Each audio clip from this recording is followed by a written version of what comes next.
Hello everyone. Our topic today is utilitarianism, the consequentialist ethical framework. Two British philosophers, Jeremy Bentham and John Stuart Mill, are known to be the original advocates of utilitarianism, with the former being considered as the founder. Jeremy Bentham, born February 15, 1748, London, England, died June 6, 1832, London, was an English philosopher, economist, and theoretical jurist, the earliest and chief expounder of utilitarianism. John Stuart Mill was born in May 20, 1806, and died in Avignon on May 7, 1873. He has been called the most influential English-speaking philosopher of the 19th century. Was a British philosopher, economist, and moral and political jurist. Si Jeremy Bentham siya ni ang founder sang utilitarianism, kag siya ang close friend sang papa ni John Stuart Mill.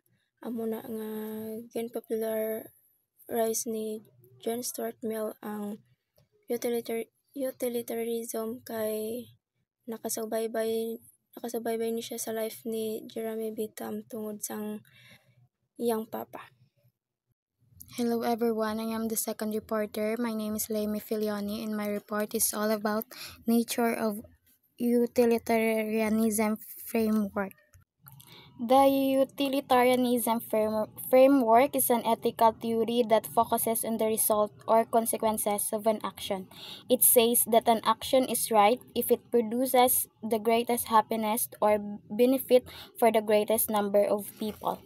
In simple terms, it means doing what is most good for most people. This framework helps people make moral decisions by thinking about how their action can help others and reduce harm. These are the nature or main characters of the utilitarianism framework. First is a consequentialist in nature. Utilitarianism is a consequentialist theory, meaning it judges action based on the result. It does not focus on intention or rules, but on whether the outcome brings more good than harm. Second is the focus on the greatest happiness. The main goal is to maximize happiness and minimize pain. The right action is the one that produces the most positive effect and for the largest number of people. The third is the equality and impartiality. In utilitarianism, everyone's happiness counts equally. No one person happiness is more important than others' decision should be fair and balanced. The fourth is the practical and rational. Utilitarianism uses reason and logic to weigh the good and bad effects of an action. It helps people make practical decisions that improve the overall well-being of society. The last is the hedonistic element. The theory is linked to pleasure and happiness, or hedonism. It believes that a good life is one filled with happiness and the absence of suffering. Example of utilitarianism in real life, which is government decision, choosing to build a public hospital instead of a sport stadium because the hospital helps more people and save lives. Then an environmental policy, banning plastic may hurt some business, but it helps protect nature and future generations. In summary, the nature of the utilitarianism framework focuses on doing the most good and causing the least harm. It teaches us to look beyond ourselves and think about how our actions affect others. By aiming for the greatest happiness for the greatest number, utilitarianism guides people, leaders, and societies to make fair and beneficial decisions. That's all. Good day everyone, I'm Mabet M. Salvalosa and my topic is about two types of utilitarianism. So the two types of utilitarianism are act utilitarianism and rule utilitarianism. I will discuss first what is utilitarianism. Utilitarianism is a moral theory that judges the rightness of an action based on its consequences, specifically how much it contributes to the greatest good for the greatest number of people. It is a form of consequentialism, meaning the morality of an action is determined by the outcome, not the action itself. Key to this theory is that every individual's well-being counts equally. So, amo ni siya ang gahambal kung tsakto imo actions kay amo ni ang gahatag kamayuhan sa mga tao. Bali ginalanta kung ano ang results or ano ang matabo sa imo action nga himuon, pero hindi ang imo action mismo kundi ang result sang imo ginhimo. Act utilitarianism. Consider the consequences of some particular act such as keeping or breaking one's promise.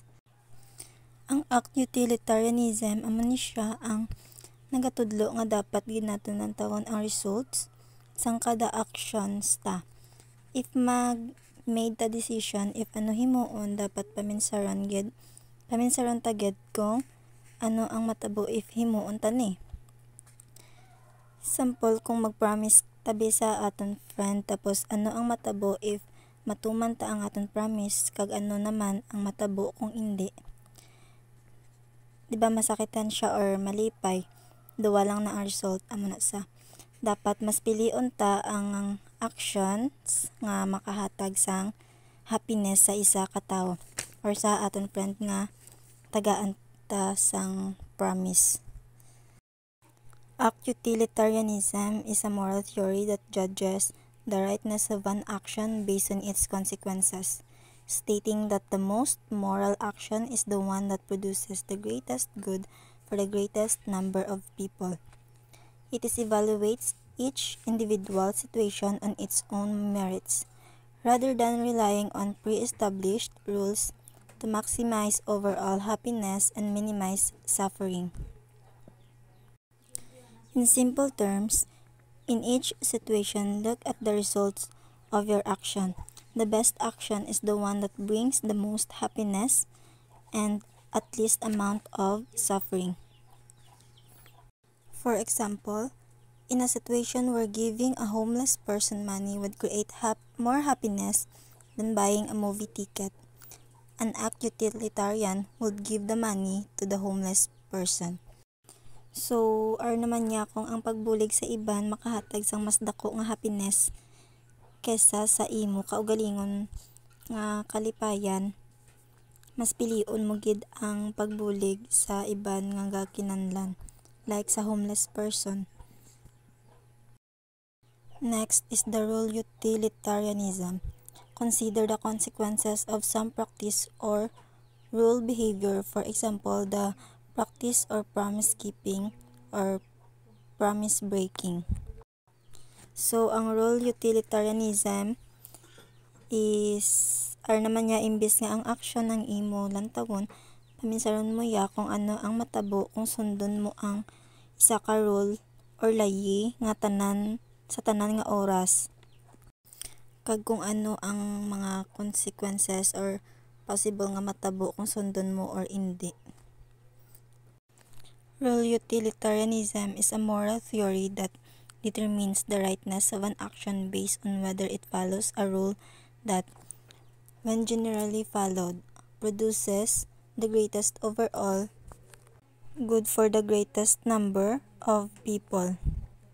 So, kung ang act utilitarianism niya is ginalanta kung ano ang results ng imo kada actions, naman niya ang rule utilitarianism hindi ang result ng action ang tawon kundi ang result sang isa ka pamantasan or rule nga dapat sundon sang tanan, kung ano ang consequences kung sundon mo or hindi ang isa ka pamantasan sa isa ka, for example sa isa ka barangay nga dapat sundon sang tanan nga tawo nga arada sa barangay.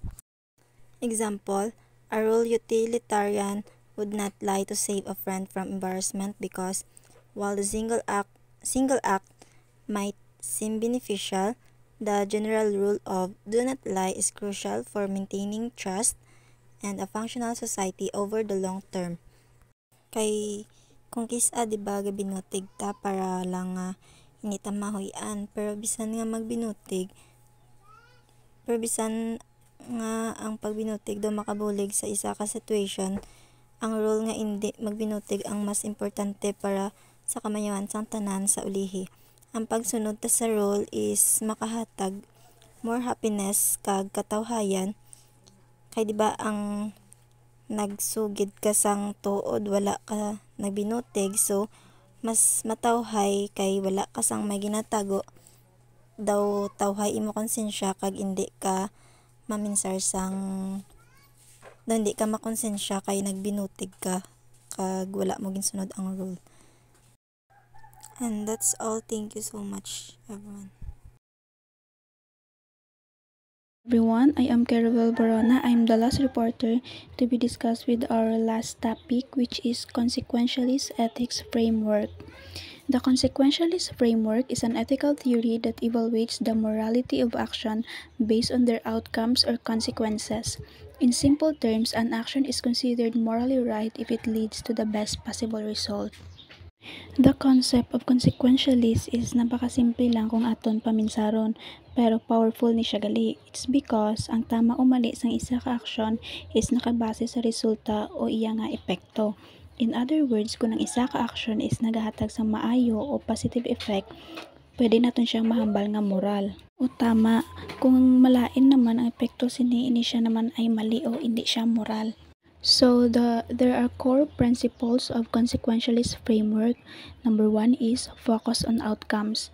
It doesn't judge action by intention, rules, or tradition, only by what they produce.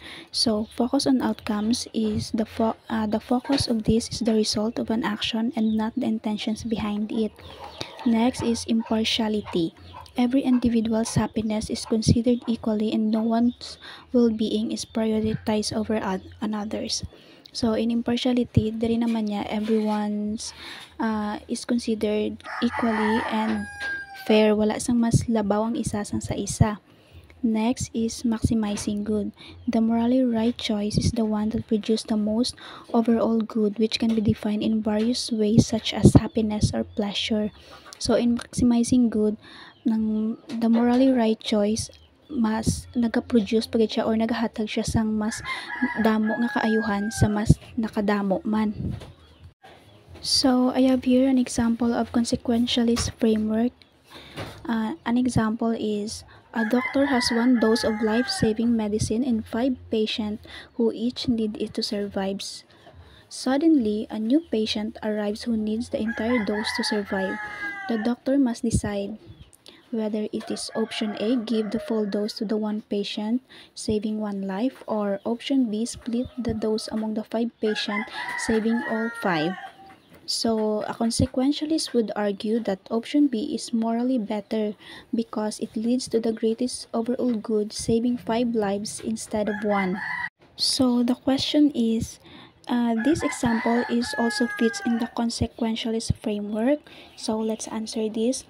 Yes, it fits because, as I've said earlier in my previous PPT, which is the morality of the action is judged by its outcome.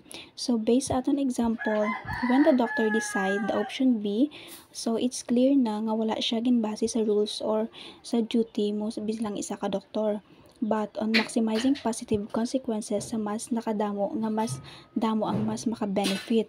So this example is aligned with utilitarianism, which seeks the greatest good for the greatest number.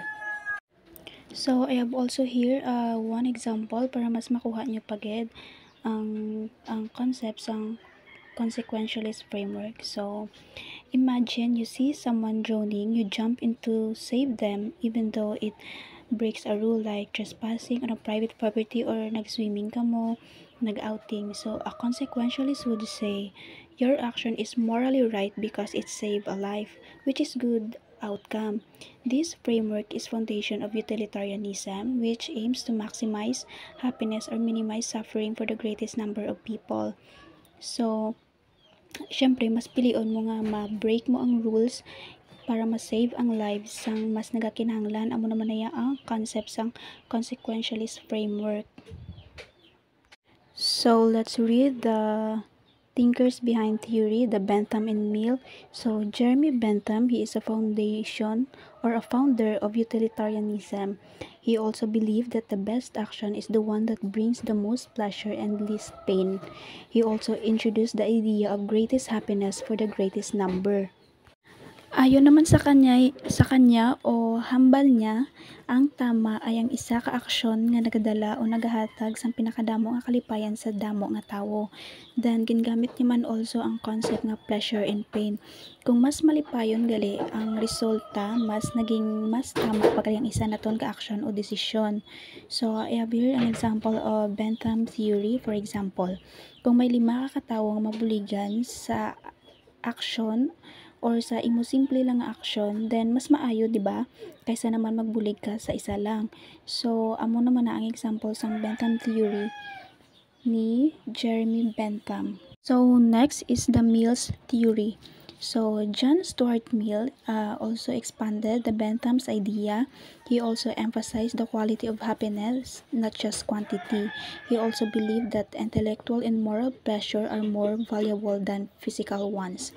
So, siya naman niya kumbaga ang mas nagapino balas ang idea ni Bentham. Hambal niya naman, hindi lang basta kalipayan ang mas importante. Kumbaga, may mas mataas pagali nga uri sang kalipayan para sang kaalaman, kultura, kag moralidad. Para sa iya, mas importante ang kalidad or ang quality balas ang isa ka kasadyan kaysa naman sa kadamuon. Gina-emphasize naman diya ang quality over quantity. So, for example, ang pagbasa sang libro is mas nakakataas nga uri sang kalipayan sa isa ka taho kaysa naman sa magtanaw ka TV. Although pareho sila nga nagahatag sang kalipayan sa aton, depende man sa aton nga choices mo. So, in my own understanding po is gina-prefer ni Mill theory naman ang quality instead of quantity, which is good or better naman. Depende man na Japon sa aton nga mga desisyon. So, in Mill wrote, may ari di siya nga gisulat, it is better to be a human being dissatisfied than a pig satisfied. Better to be Socrates dissatisfied than a fool satisfied. And if the fool or the pig is of a different opinion, it is because they only know their own side of the question. The other party to the comparison knows both sides. So, in my own understanding naman, sa iya sini nga ginwrote nga message, mas maayo gali nga ang taho smart or may kaalaman pero hindi siya malipayon kaysa naman sa simple ka lang nga taho malipayon ka tuod pero nang hindi ka bala totally nang may alam gid na kay hambal niya ang smart nga tawo makaintindi sang both kinds of life, while ang simple naman nga taho isa lang iya nga maintindihan. So in this message, mas gina-prefer niya ang smart, ang ka-smart balas ng isa ka taho. Mas gina-prefer niya nga maayo gali ang taho nga smart siya kay mas damo sa maintindihan kaysa naman sa simple ka lang nga taho nga malipayon ka pero ang imo naintindihan is only one side. So correct man, mas better man siya para sa aton. So next, in overall, consequentialism focuses on the result of action to determine what is morally right. Utilitarianism, as a form of consequentialism, seeks the greatest happiness for the greatest number. So, Bentham emphasized quantity of pleasure, while Mill refined it by valuing quality of happiness. So, in my overall report, this framework, the consequentialist framework, encourage us to think about the impact of our choices on others. Nga dapat maminsar kita sang aton nga mga choices nga ginahimo kung maka-apekto ini bala sa tanan o mas better nga maka-apekto sa tanan nga mas damo ang maka-benefit. So, consequentialist thinking helps guide decision in real life situation. Syempre, ma-apply man ni naton siya in real life situation, especially kung ang outcome is naka-affect sa mas damo nga taho. us to balance individual rights with overall well-being. So kanami sang iyang message sa siningang topic because damo gid kita ma-learn. So in ethics, what matters most is not just what we do, but what happened because of it sa aton nga mga action and decision. So naga-matter gina siya, especially kung ang aton nga action is mas damo ang naka-benefit o mas better ang iyang result. So kabay pang may maintindihan ka mo sa akong report. That's all po, and thank you.